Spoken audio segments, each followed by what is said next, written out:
Welcome students to our YouTube channel Kavita's study day. Students आज हम देखेंगे क्लास 10th साइंस के चैप्टर 9 के अभ्यास प्रश्नोत्तर।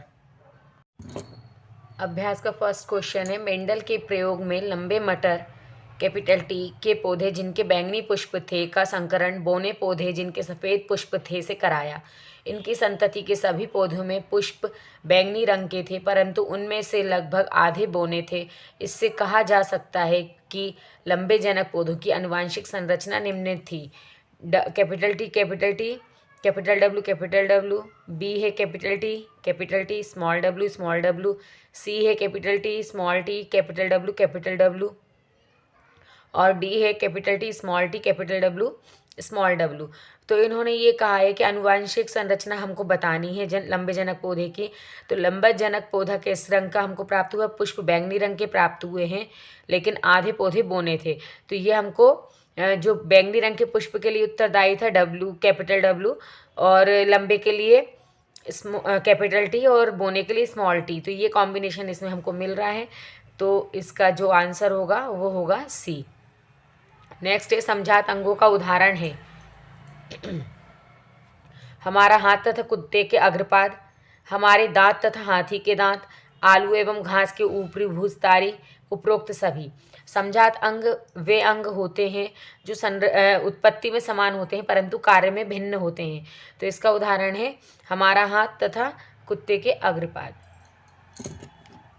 नेक्स्ट है, विकासी दृष्टिकोण से हमारी किससे अधिक समानता है? चीन के विद्यार्थी से, चिंपैंजी से, मकड़ी से, जीवाणु से। तो हमारी सबसे अधिक समानता चीन के विद्यार्थी से होगी, क्योंकि चिंपैंजी और मकड़ी और जीवाणु अभी हम पूर्ण रूप से इनमें से चिंपैंजी से भी नहीं मिल रहे हैं। सबसे ज़्यादा समानता हमारी किसके साथ है? चीन के विद्यार्थी के साथ है। नेक्स्ट क्वेश्चन है, एक अध्ययन से पता चला कि हल्के रंग की आंखों वाले बच्चे के जनक अर्थात माता पिता की आंखें भी हल्के रंग की होती हैं। इसके आधार पर क्या हम कह सकते हैं कि आंखों के हल्के रंग का लक्षण प्रभावी है या अप्रभावी? अपने उत्तर की व्याख्या कीजिए। हल्के रंग के आंख वाले बच्चे में कैपिटल एल या कैपिटल एल या स्मॉल एल जीनोटाइप होगा। यदि बच्चा कैपिटल एल जीनोटाइप वाला होगा तो जनक भी कैपिटल एल जीनोटाइप वाले होंगे। यहाँ पर हम देखें कैपिटल एल ये मेल है, सॉरी ये फीमेल है और ये मेल है। इनके जब हमने क्रॉस कराया तो हमको कैपिटल एल जीनोटाइप प्राप्त हुआ। यदि बच्चा स्मॉल एल जीनोटाइप वाला होगा तो जनक भी स्मॉल एल जीनोटाइप वाले होंगे। सेम कंडीशन हेयर, यहाँ पर ये फीमेल है और ये मेल, जब इनका क्रॉस कराया तो हमको स्मॉल एल प्राप्त हुए। और यदि मेल कैपिटल एल और फीमेल स्मॉल एल होगी तो जीनोटाइप निम्नानुसार होंगे। यहाँ पर ये मेल लिया हुआ है और ये फीमेल लिया हुआ है। यदि इनका क्रॉस कराया जा रहा है तो हमको capital L small L genotype मिलेंगे। संतति capital L small L genotype वाली होगी, अतः यह नहीं कहा जा सकता कि आंखों का हल्का रंग प्रभावी है या अप्रभावी है। नेक्स्ट क्वेश्चन, जैव विकास तथा वर्गीकरण का अध्ययन क्षेत्र किस प्रकार परस्पर संबंधित है? वर्गीकरण में एक व्यवस्थित क्रम में जीवों को उनके क्रम में शारीरिकीय, आकारकीय व आंतरिक संरचना के आधार पर वर्गीकृत किया जाता है। यदि दो प्रजातियों में बहुत से लक्षण समान हैं तो वे आपस में संबंधित हो सकती हैं। यदि दो जातियों में आपसी संबद्धता अधिक है तो यह कहा जा सकता है कि उनके पूर्वज भी निकट संबंधी होंगे। उदाहरण के लिए, एक परिवार में भाई बहनों की विशेषताएं, गुण आपस में बहुत अधिक मिलते हैं क्योंकि उनके पूर्वज माता पिता एक ही हैं, अर्थात माता पिता दादा दादी एक ही हैं। उनके चचेरे व ममेरे भाइयों से भी उनकी कोई समानता होती है तथा उनके पूर्वज दादा दादी नाना नानी में निकट संबंध थे। अतः जैव विकास के क्रम में निकट संबंध जातियों के पूर्वजों में भी निकट संबंध रहे होंगे तथा विभिन्नताएं और संबद्धता से दूरी से जैव विकास तथा विभिन्नताएं और संबद्धता से दूरी से जैव विकास उत्तरोत्तर हुआ। वर्गीकरण तथा जैव विकास आपस में संबंधित हैं क्योंकि वर्गीकरण में एक समान लक्षणों वाले जीवों को एक ही जाति में रखा जाता है तथा जैव विकास में उन जीवों के विकास को समझा जाता है। नेक्स्ट क्वेश्चन, समजात तथा समरूप अंगों को उदाहरण देकर समझाइए।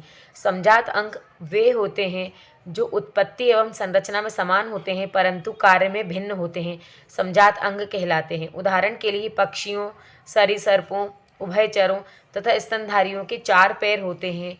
सभी में पादों या पैरों की आधारभूत संरचना समान होती है परंतु कार्य भिन्न होते हैं। घोड़े के अग्रपाद दौड़ने के काम आते हैं तथा मनुष्य के अग्रपाद अर्थात हाथ पकड़ने का कार्य करते हैं।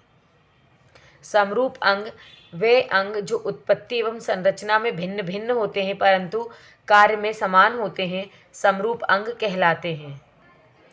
पक्षियों, कीटों, चमगादड़ों आदि के पंख बनावट में अलग अलग होते हैं परंतु उनके कार्य में समानता होती है, अर्थात ये सभी अपने पंखों द्वारा उड़ने का कार्य करते हैं। नेक्स्ट क्वेश्चन, कुत्ते की खाल का प्रभावी रंग ज्ञात करने के उद्देश्य से एक प्रोजेक्ट बनाइए। कुत्ते की खाल के रंग के निर्धारण के लिए लगभग 11 जीन उत्तरदायी होते हैं, ABCDEFGHGMPST। कुत्ते को एक जीन अपने जनक से मिलता है। प्रभावी जीन दिखाई देता है। उदाहरण के लिए यदि B श्रेणी का कुत्ता है और वह काला या भूरा होगा, मान लीजिए एक जनक होमोजाइगस B व दूसरा एक होमोजाइगस b है तो हमको निम्न कॉम्बिनेशन प्राप्त होंगे। इनके जो क्रॉस से हमको B कॉम्बिनेशन प्राप्त हुआ। जब हमने इनमें इंटर क्रॉस सेल्फ पॉलिनेशन कराया तो हमको इन सेल्फ ब्रीडिंग कराई तो हमको इसमें मिलेगा B स्मॉल b और स्मॉल b।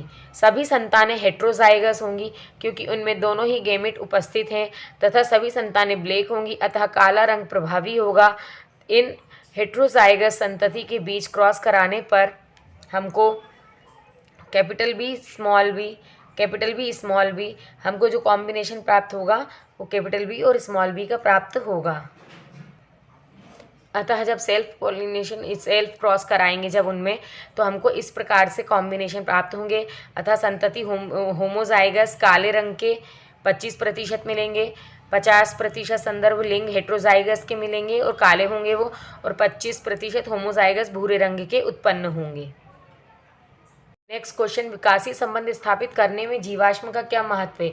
करोड़ों वर्ष पूर्व मृत जीवों के परिरक्षित अवशेष जीवाश्म कहलाते हैं। करोड़ों वर्ष पूर्व समुद्र के तल में कुछ अकशेरुक प्राणियों की मृत्यु हो जाती थी जिससे ये रेत में दब गए और चट्टान में परिवर्तित हो गए। इसके कुछ मिलियन वर्षों के बाद उस क्षेत्र में रहने वाले डायनासोर जो विकसित हुए और उनकी मृत्यु हुई तो उनका शरीर भी मिट्टी में दब जाता था तथा कुछ समय बाद चट्टान बन गया। इसके कुछ मिलियन वर्षों के बाद घोड़े के समान जीव या घोड़ा, खच्चर, गधा इस प्रकार के जीव उस क्षेत्र में मरे और धीरे धीरे रेत मिट्टी में दबकर धीरे धीरे चट्टान में परिवर्तित हो गए। तो अब यदि हम देखें तो सबसे नीचे अकशेरुकी, उसके ऊपर डायनासोर, उसके ऊपर घोड़े का जीवाश्म परिरक्षित हो गया। इस घटना के काफ़ी समय बाद या जल प्रवाह या अन्य मृदा अपरदन कारकों के कारण कुछ चट्टानें फट जाती हैं तथा घोड़े के समान जीव का जीवाश्म प्रकट होता है तथा जैसे जैसे और खुदाई होती है वैसे वैसे क्रमशः डायनासोर एवं अकशेरुक जीवों के जीवाश्म प्राप्त होते हैं। इनके अध्ययन से अकशेरुक से डायनासोर तथा डायनासोर से घोड़े के समान जीव के विकास का पता चलता है। इस प्रकार से हम कह सकते हैं कि विकासीय संबंध स्थापित करने में जीवाश्म का बहुत अधिक महत्व है। नेक्स्ट क्वेश्चन, अलैंगिक जनन की अपेक्षा लैंगिक जनन द्वारा उत्पन्न विभिन्नताएं अधिक स्थायी होती हैं, व्याख्या कीजिए। यह लैंगिक जनन करने वाले जीवों के विकास को किस प्रकार प्रभावित करती हैं? अलैंगिक जनन की अपेक्षा लैंगिक जनन की विभिन्नताएं अधिक स्थायी होती हैं। लैंगिक जनन में दो भिन्न जनकों में डीएनए में निहित सूचनाएं संतति में आती हैं। संतति में आने से उत्पन्न विभिन्नताएं प्रभावी एवं स्थायी होती हैं, जबकि अलैंगिक जनन में डीएनए की प्रतिकृति होती है। यदि डीएनए की प्रतिकृति के समय कुछ भिन्नता रह जाती है तो ही भिन्नता उत्पन्न होती है। विभिन्नताएं जीवों को उनके वातावरण में सामंजस्य स्थापित करने में तथा जाति की उत्तरजीविता को बनाए रखने में सहायक होती हैं। उदाहरण के लिए वातावरणीय दशाओं के कारण व मरुस्थलीय क्षेत्र में उत्पन्न होने के कारण वहाँ रहने वाले जीव जैसे हिरण के अस्तित्व पर संकट आ गया, क्योंकि वहाँ वनस्पतियाँ नष्ट हो गईं और ऊंचे ऊंचे पेड़ ही बचे। छोटी छोटी जो वनस्पतियाँ थीं वे नष्ट हो गईं और ऊंचे ऊंचे पेड़ ही बचे। हिरण के समान जीव अपने भोजन के लिए अग्रपात तथा गर्दन पर खिंचाव देते हुए उन लंबे पेड़ों की पत्तियों को खाने लगा। इस प्रकार करते करते आज के जिराफ के समान जीव की उत्पत्ति हुई। इस उदाहरण से यह पता चलता है कि विभिन्नताएं जीव के विकास में सहायक होती हैं। स्टूडेंट्स, जो आज हम जिराफ देखते हैं वह पिछले कई वर्षों पहले लाखों वर्षों पहले वह हिरण के समान ही जीव था, लेकिन जिस स्थान पर ये जीव पाए जाते थे वहाँ पर अचानक से भौगोलिक परिस्थितियों के कारण वहाँ जो वातावरणीय दशाएं ऐसी थी कि वहाँ मरुस्थलीय क्षेत्र उत्पन्न हो गया, जिसके कारण छोटी छोटी झाड़ियाँ पेड़ पौधे नष्ट हो गए और ऊंचे ऊंचे पेड़ ही बचे। तो हिरण ने अपने जीवन को बचाने के लिए जो अपने आगे के पैरों को खिंचाव और गर्दन पर खिंचाव देकर अपने भोजन को प्राप्त किया, माने ऊंची ऊंची पेड़ों से पत्तियों को खाया, जिसके कारण से उसके अग्रपाद और गर्दन पर खिंचाव आया।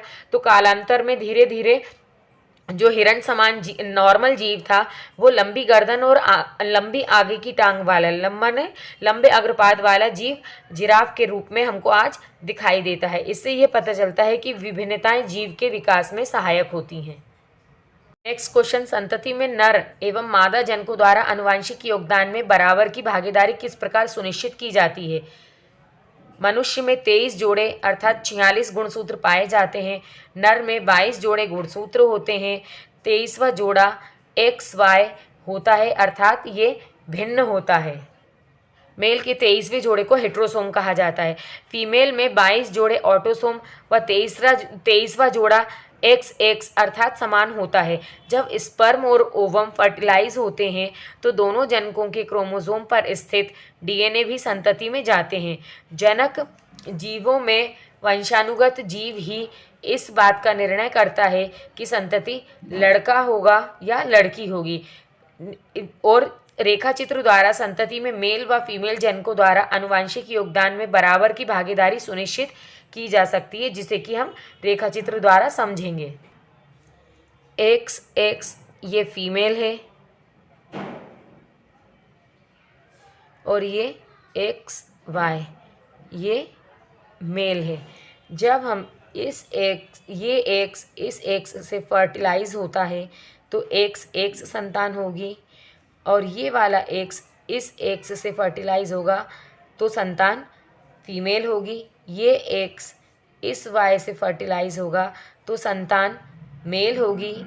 ये X इस Y से फर्टिलाइज होगा तो भी संतान मेल होगी। इस प्रकार से हमको पता चलता है कि बराबर के योगदान के कारण 50% फीमेल या पुत्री संतान उत्पन्न होती हैं और 50% मेल या पुत्र संतान उत्पन्न होती है, जिससे कि हमको पता चलता है कि जो जनक हैं वो बराबरी का योगदान इस चीज़ में देते हैं कि जो उत्पन्न संतति है उसका लिंग किस प्रकार से होगा। केवल वे विभिन्नताएं जो किसी एकल जीव या व्यष्टि के लिए उपयोगी होती हैं समष्टि में अपना अस्तित्व बनाए रखती हैं। क्या आप इस कथन से सहमत हैं? क्यों या क्यों नहीं? जातियों में विभिन्नता व्यष्टि की उत्तरजीविता के लिए लाभकारी होती है। व्यष्टि इन विभिन्नताओं द्वारा पर्यावरण में सामंजस्य बनाते हैं तथा विभिन्नताएं अगली पीढ़ी को देते हैं। विभिन्नताओं की उत्पत्ति प्राकृतिक चयन का ही परिणाम है। कुछ विभिन्नताएं जो उत्तरजीविता के लिए लाभकारी नहीं होती तथा अचानक प्रकट होती हैं।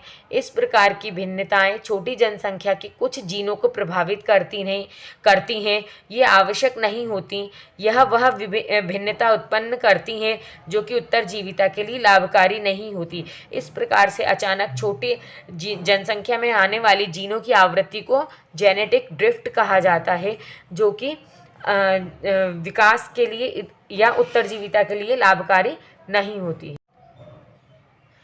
स्टूडेंट्स, आई होप आपको ये वीडियो पसंद आया हो, और आपको ये वीडियो पसंद आया हो तो इसको लाइक कीजिए, शेयर कीजिए एंड सब्सक्राइब कीजिए। मिलते हैं नेक्स्ट वीडियो में।